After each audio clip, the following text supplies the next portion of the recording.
Hey everyone, welcome to the pilot episode for series number 6 of the GP4OC News. Now, as you can probably tell, this is not the a snazzier version of GP4OC News that you're obviously used to from the last 5 seasons. Obviously, I've always done it in the version of Sky Sports News, and obviously I was expecting to do the same this season, and it could still happen, but unless you guys are unaware, unfortunately, 2 weeks ago, on Tuesday, during qualifying for the Austrian Grand Prix for the top class, my Macintosh broke on me. My Mac, which I use to edit all the videos and edit graphics. Unfortunately, it broke on me, and so basically what happened was it froze on me one day, and I went to do an illegal shutdown. I tried to boot it back up, and unfortunately, nothing came up. Instead, all it came up with was a flashing folder with a question mark on it.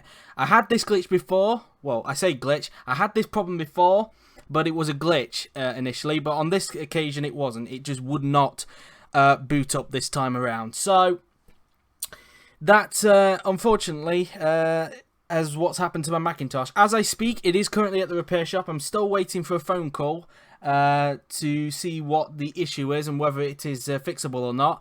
Hopefully it is, and hopefully they can repair the problem, but if not, I'm probably going to have to end up buying a new Macintosh and reinstalling all the programs that were on it.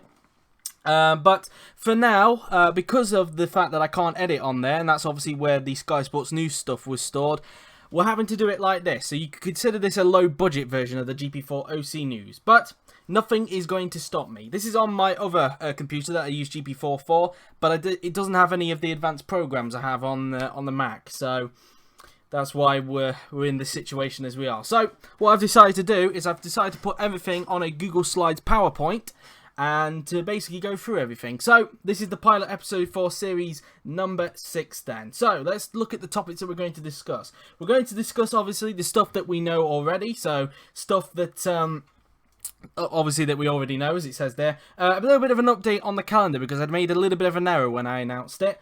The pick order, I'm going to reveal the pick order to you on this video. News that we already know about, and of course the rumours. The stuff we know about already are certain things that are being put in place for 2019, and the news we already know is, well, if you already know the news about a certain couple of drivers, then you'll know. But for those who are not, we'll get onto that later. So let's go through the stuff that we know so far then. Now, I was going to use different photographs for this. I was going to use actual photos. But given what Aidan Millwood had been through, a YouTuber on YouTube, of course, who does racing content, given what he went through when it came to photographs, I didn't want to risk it. So I've gone with the GP4OC photographs, because then that way I'm not going to get into any trouble, aren't I? So let's start off with the tyres. Now, obviously, like in the real-life 2019 season, the compounds are being reduced. So, obviously, this season we have 7 dry compound tyres, which are, of course, the pink Hypersoft tyre, the purple Ultra Soft tyre, the red Super Soft tyre, the yellow Soft tyre, the white Medium tyre, the water blue, I believe it's named, the water blue hard tyre, and the orange super hard tyre. Some of the compounds we're still yet to use this season, but no doubt they will be used at some point during the season. However, for next season, due to how complicated it's got, it's been reduced to 3 compounds, which are, quite simply, the soft, medium, and hard tyres. The soft tyres will be red, the medium tyre will be yellow, and the hard tyre will be white.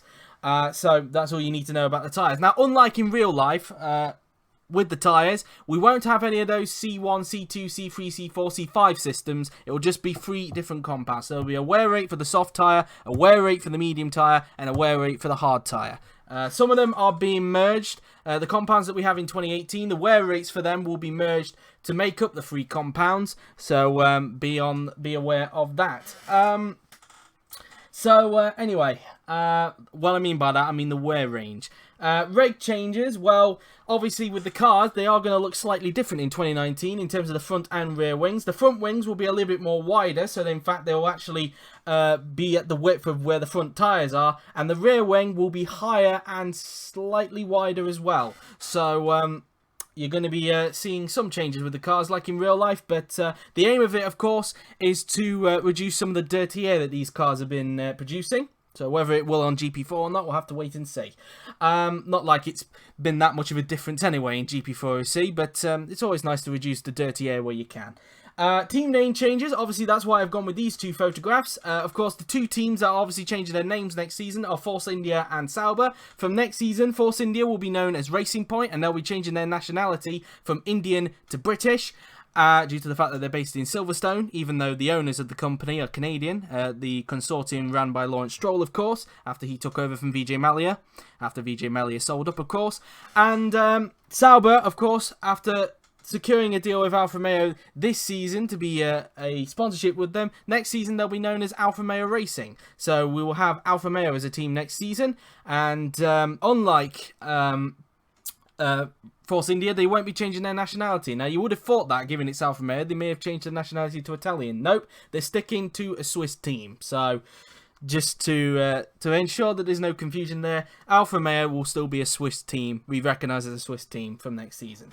And engine changes, of course, the big one that we know is that Red Bull will be switching from Renault to Honda in 2019. After Toro Rosso have had quite a successful stint with them in 2018, it made sense for the senior team Red Bull to also acquire Honda engines from 2019. They'll be hoping to be very competitive with them next season as well, which means that Renault will be reduced to two teams that they'll be supplying next year, one of them being McLaren and the other one, of course, being the Renault factory team. So they are the stuff that we know. Now the calendar. Now, obviously I announced this when the sign-ups were open, but I did make a little bit of an error. I said that Australia would start on the 12th of May, pending that there's no delays in the middle of that. But I was wrong on that. It's actually the 19th it's going to start on, not the 12th. So maybe whoever's doing the Wikipedia at the moment in my absence, they'll try and correct that if they can. So it will start on the 19th of May and it will finish on the 13th of October, providing that there's no delays during the 2019 season or even during the back end of the 2018 season that we're currently in at this point in time. You never know with Yuri, especially during snow season in Finland. So that's just a little update I've got with the calendar. Now, rumours and stuff that we know. Let's get on with this, shall we? Let's get on to the main nitty-gritty of the pilot episode. You can tell that this is not scripted, can't you? No script, unlike in the high quality stuff. Now, this is the pick order. I think everybody was very curious as to what the pick order was, given that it's been announced in certain chats over the past few seasons. And this is the pick order. So, Williams is the number one pick order. Now, just like last season, it's based on the number one choices. So, Williams are first with 7 number one picks. Then Manor and Toro Rosso were tied with 6 number one picks. But because Manor had more sign-ups for that, including the number 2s, number 3s, and number 4 choices, they're going to be ahead of Toro Rosso in the pick order, so they'll be second, Toro Rosso third. Then we had a three-way tie for fourth between Haas, McLaren, and Mercedes. Haas had more picks for that combined, ahead of McLaren, who also had the second more picks combined, and then Mercedes were sixth. Then we had a four-way tie for 7th between Alfa Romeo, Racing Point, Red Bull, and Ferrari. Alfa Romeo had more picks, Racing Point in the second most picks, and then Red Bull and Ferrari were tied, but we then determined it by whichever number one choice was the quickest to sign up. That turned out to be Red Bull, so they'll be 9th in the pick order, then followed by Ferrari, and then Renault have the least number one picks with 3, so they'll be last on the pick order. Now, of course, this will be the first season which won't have Rick Yan as part of the sign-up process. Obviously, he left after the 2017 season to focus on real-life commitments. In his place now, we have Will Neller, but in terms of who's been jotting down the ratings for this year and all that, it has been me. I took over from Rick in terms of totting down the ratings for this year, even during the time when my Mac's broke, and I've been using a backup spreadsheet for that, so that's good for me. But there is the pick order for this year then.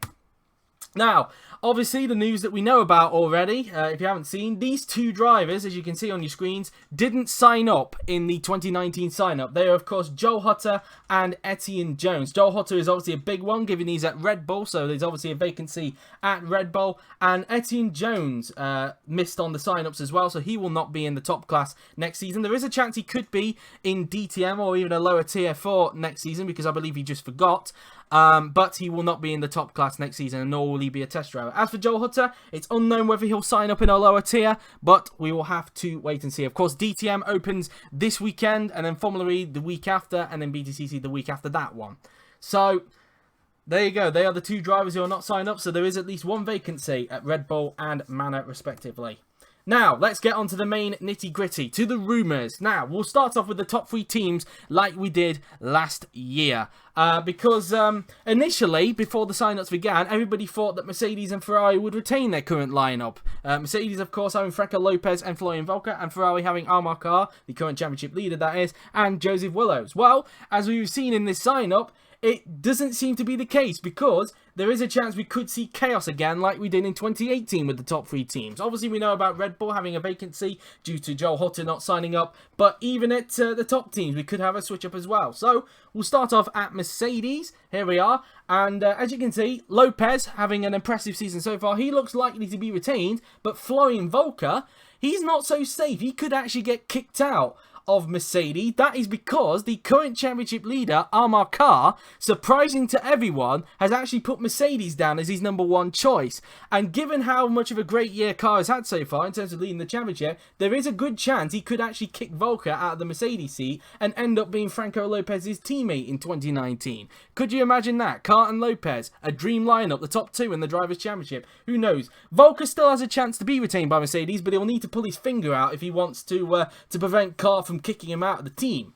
Now, if Volker does get kicked out by the team as a result of Amar Khan, what will happen to Ferrari and what will happen to Florian Volker? Well, moving on to Ferrari, of course, to go through a couple of things. Well, Willows, I don't think to any surprise to anyone, he is likely to be retained for a 9th successive season. Yet again, he's put Ferrari down as his #1 choice. Khan, as we have already talked about, has put Ferrari as a backup choice. But because he could be kicking Volker out, there is a good chance that Florian Volker could actually return to the team for the first time since 2017. It seems that he and Willows could have some unfinished business in 2019 should Volker be back at Ferrari. But it's not all home and dry for him. Even if Khan does take the Mercedes seat, it's not all guaranteed that Volker will be back at Ferrari because of another contender that's going back. Now, initially, you would think maybe it's Yuri Marta, because a lot of people noticed that Yuri Marta had signed up to be at Ferrari for 2019. However, it's unlikely that the Finn will be returning, but another person who could take the Ferrari seat, as you can see, might be a shocking one to you. It's actually Laura Chung, because at the last minute of the sign-ups, she actually switched her choices around and put Ferrari down as a #1 choice.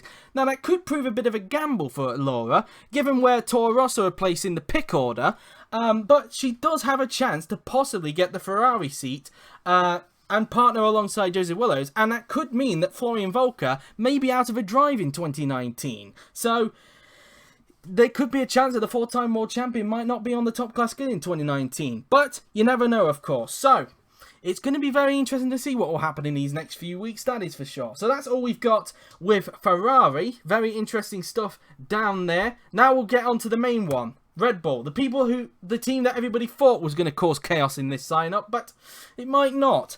Well, it could still do, but you know what I mean. So, we'll go to Red Bull now then, and obviously we know Joel Hutter is not going to be in the top class in 2019, so we know that there is at least 1 vacancy at Red Bull, but it could be 2, because Miklos Gau is in a bit of danger, it must be said. He's not had the best of seasons, has Miklos Gau, and there is a chance that he could be not only out of a Red Bull drive, but out of a drive in 2019 as well. So not only could we have 1 world champion out, we might actually have 2 world champions out in 2019, but we will have to wait and see, of course. Galley's in a little bit of danger right now, and he'll need to pull his finger out if he wants to get retained by Red Bull for next year.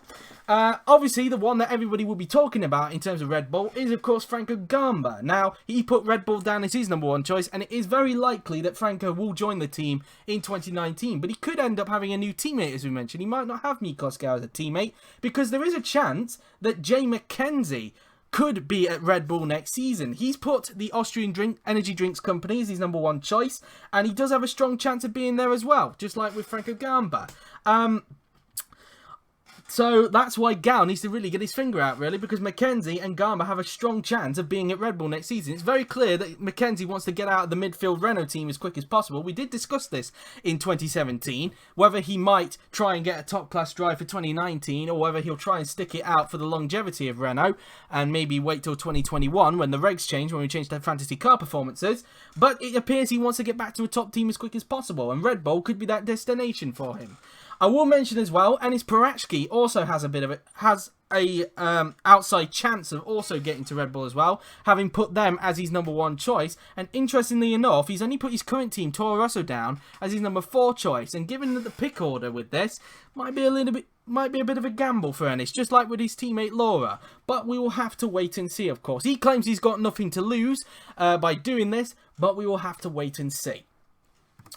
Now, that's the top end done. Some very interesting stuff. Now, let's get on to the midfield. Now, the midfield, will start off with Haas, of course, given they're at the top of the midfield table at the moment. Now, of course, they'll obviously have a new livery next year as a result of Rich Energy coming in as a sponsor. You know, that very controversial energy drinks company run by CrossFit Jesus himself, William Story.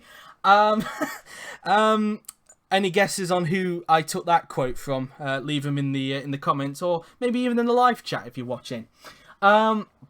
Now, over at Haas, obviously with Franco Gamba, we know he's likely to be joining Red Bull next season, but it looks like that George Roque might be moving out as well. So it looks likely that we could have a new lineup at Haas for next season. And one of the guys who is rumoured is Roberto Gamba. Now, obviously, Roberto is having a bit of a tricky year in 2018, struggling in the McLaren, but he has put Haas down as his number 1 choice. So that might ultimately save his career. He is rumoured to join the team. So in a way, Haas could be getting one Gamba out and bringing in another Gamba. So we could be seeing a cousin replacing another cousin, basically.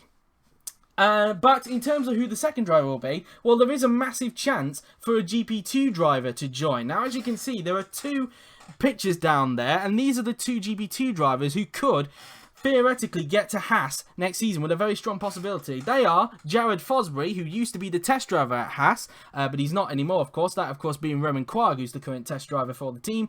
And the other one being Chris Chatfield. Chris Chatfield, of course, had a strong year last year in GP2, and he's currently having a good year so far. He's making his way back up through the field in GP2 this year, so he could have a chance of being in the top class next season with Haas, as could Jared Fosbury, and they could, in theory, partner alongside Roberto Gamba. But if Roberto Gamba falls off the cliff, who knows? We could end up having 2 GP2 drivers in the Haas next season. But only time will tell, of course. Moving on to the rebranded Racing Point.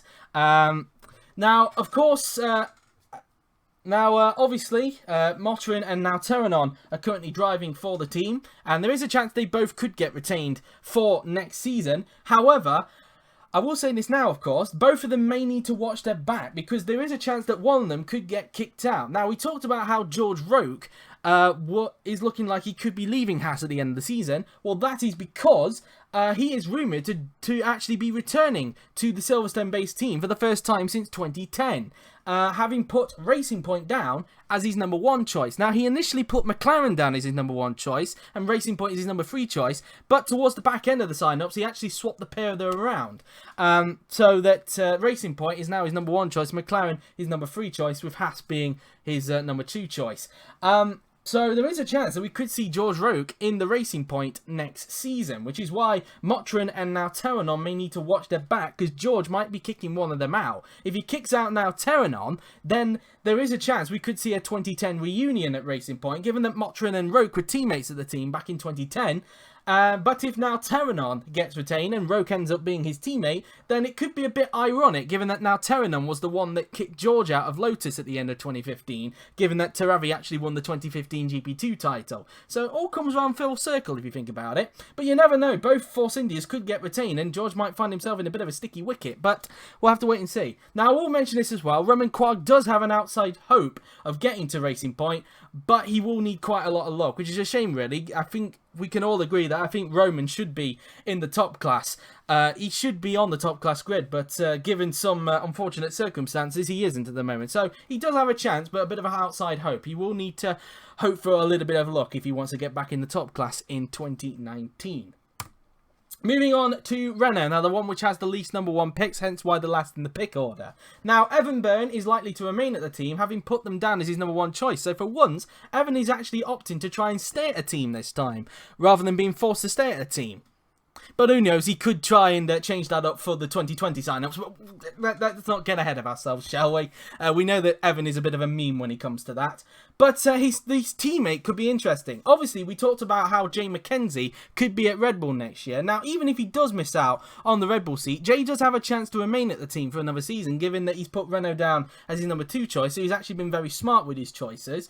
But if he does end up at Red Bull, then it does open a bit of an opening at Renault to somebody else partnering alongside Evan Byrne. Now, looking at the choices, it looks like it might be somebody from a lower tier who could partner alongside Evan Byrne, and it looks like it could be down to 2 choices. They are Renault's current test driver, Julius Anderson, who's desperate to get back into the top class, and he's currently in the DTM title fight. And of course, he obviously won the 2016 DTM title, so it could give him a little bit of leverage. And the other one is GP2 Championship contender, Davy Suarez. Now, I say Championship contender rather than Championship leader because at the time I'm filming this, the GP2 race at Hockenheim is still yet to go on, and he might lose the championship. So I'm just going to might lose the championship lead, I should say. So I'm just going to keep it as championship contender. So they are the 2 that could fight to be Evan Byrne's teammate at Renault next year, should Jay McKenzie lose out on an opportunity to be at Red Bull next year.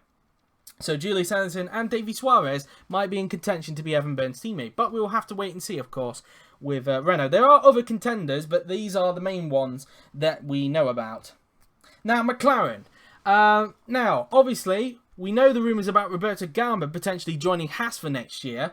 And even if he didn't get to Haas, he would probably find it a little bit tricky to remain at McLaren, given how much of a tricky season he's had. Now, Kirishima De Rosa, his teammate, he is likely to remain at the team, given he's had quite a decent season on his comeback to GP4OC after finishing runner-up in DTM last season. Now, initially, he could have been in a little bit of danger, given that George Roque initially put McLaren down as his number 1 choice. But given that George switched it around to Racing Point, George has unintentionally saved Kiro's bacon here. So there is a chance now that Kiro could remain at McLaren. And in terms of who his teammate would be, Roberto Garma rumoured to be joining Haas for next season, or potentially out the sport, given that he's having a tough time right now at McLaren, and if he misses out on Haas, he might find himself out of the top class in 2019. Then who would be his teammate? Well, the strong rumour is that Paolino Tomaselli, who is yet again having another fantastic season in the top class, may end up joining McLaren in 2019, having put the Woking-based team down as his number 1 choice, with Alfa Romeo being his backup choice. So Tomaselli playing it very smart with his choices there. So we could see a De Rosa and Tomaselli partnership at McLaren next season, with Roberto Garma obviously either moving to Haas or being out of the top class in 2019. But we will have to wait and see, of course. Moving on to Alfa Romeo, speaking of which, as I've mentioned earlier, Tomaselli has it as a backup choice, but he is rumoured to leave the team to join McLaren, as we mentioned. In terms of his current teammate, Gabriel Gomez, and given how much of a great qualifying he's had today, but even before that, he is rumoured to remain at the team. Despite the little hiccups he's had this season, Gabriel has actually had a decent season, even though he has been outshone by Paolino. But he is rumoured to remain at Alfa Romeo for next season. But if Tomaselli moves to McLaren, which it looks like he could do, there is a golden opportunity that a GP2 driver may end up being his teammate. Now, these are the 3 main candidates who could be Gabriel's teammate next year at Alfa Romeo. They are Bent Valdinger, who currently drives for Prema. What's his name? Andre Verderi is another candidate who came close to getting a Williams drive last year, but obviously just missed out to Lin Campana. And the other one is the current Sauber test driver, that being Balint Zolga. So they are the 3 main contenders for the 3 main GP2 candidates who could be at Alfa Romeo next year, should Paolino Tomaselli move to McLaren. They are, as mentioned, Bent Valdinger, who currently drives for Prema, Andre Verderi, who currently drives for Charouz, and Balint Zolga, who currently drives for the Sauber liveried Russian time team. So they are the candidates over at Sauber, soon to be Alfa Romeo in 2019. Now, moving on to Toro Rosso. Now, we touched about Perachki and Chung a little bit earlier. Given that they have put top teams down as the number 1 choice, Chung putting Ferrari down as the number 1, choice, and Perachki putting Red Bull down as his number 1 choice, it does look likely that we could see a new lineup at Toro Rosso next season, given the pick order. Obviously, Toro Rosso are 3rd in the pick order. Red Bull are 9th in the pick order, and Ferrari are 10th in the pick order, which is why I alluded to earlier that Chung and Perechki have taken a bit of a gamble with their choices. But, you know, it's nice to take a gamble here and there, I say. Because as a result of that then, Toro Rosso look likely they could have a new lineup. Now, one of the contenders is David Kupok, who is currently competing in GP2 at the moment, currently lying 10th as I am speaking in the GP2 Championship. That could change, of course, with Hockenheim race still yet to be ran later on tonight. But the other two contenders are both competing in DTM. They are Michael Moccio and Robert Ionescu. Both of them could be returning to the top class in 2019. Michael Moccio was last in the top class in 2017, and Robert Ionescu was last in the top class in 2016 when he got infamously banned. But of course, he and JWF1 have since then made up, and now Robert is determined more than ever to get back into the top class. And ironically, both Michael Moccio and Robert Ionescu used to actually drive for Toro Rosso. Obviously, that was Michael's last team in the top class. He obviously raced for them from 2016 to 2017. And Robert Ionescu actually raced for Toro Rosso from 2010 to 2011. And it was actually the team that he actually got his first podium in the top class. So a lot of trivia there for Robert Ionescu to go back to Toro Rosso, and quite a lot of trivia for Michael Moccio as well. So Toro Rosso could be reuniting with two of their old drivers for 2019, but of course, we can't forget David Kupok. He also has a good chance of getting to Toro Rosso next season, but we will have to wait and see how this one unfolds. So, they are all the midfield teams out of the way. Now, let's get to the current backmarker teams, which are, of course, Williams. It's quite sad for me to say Williams, and, of course, Manor, who will be entering their penultimate season in the top class in 2019, as they'll be pulling out after 2020 to make way for a new team, when of course we'll be switching over to the fantasy car performances in 2021. So we'll move on to Williams then, and well, there's not really that many contenders to talk about here, other than the fact that there is a chance that both Sontag and Campana could be retained by the team for 2019. Now, initially, a lot of people thought that Campana was looking to try and leave the team, given he put in a very infamous hashtag on Discord. But either way, whatever's happened since, he has put Williams down as his number one choice. So he might actually stay at the team after all, as could Felix Sontag. But I will bring up another contender who could kick one of them out. This person, of course, being GP2 Championship contender Daniel Adventure, who has put the team down as his number one choice.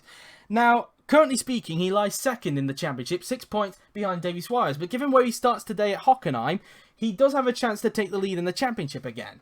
And, well, if he does end up winning the championship, or he ends up having a decent season, and one of the two Williams drivers ends up flopping towards the back end of the season, then we could see Daniel Adventure kicking out one of the current Williams drivers and making his top class debut in 2019. He's long awaited top class debut, it must be said. So, that's the situation going on at Williams. So finally, we will get on to Manor. Now, as we know, Etienne Jones will not be racing in the top class next season, so we know that there is at least one vacancy at Manor for next season. But in terms of their current driver, Maxim Titkov, he is likely to remain at the team for next season, actually doing quite a decent job. It's actually a shame he hasn't got any points, to be fair to him. Obviously, the race at Silverstone, he sadly got a reputation for that, which is a shame, really. But Titkov is likely to remain at Manor for another season. Obviously, the livery for Manor next season was created by yours truly, and so that's that, really. And so, looking at the rest of the contenders, obviously with Jones out, it does leave a vacancy at Manor. And the contenders that we're looking at, there is a good chance that we could actually see someone skip a few tiers to actually make it to the top class. Now, these two candidates happen to be Rosetta Martinez, who is currently leading the DTM Championship, and Matteo Catalan, who currently lies third in the Formula E Championship.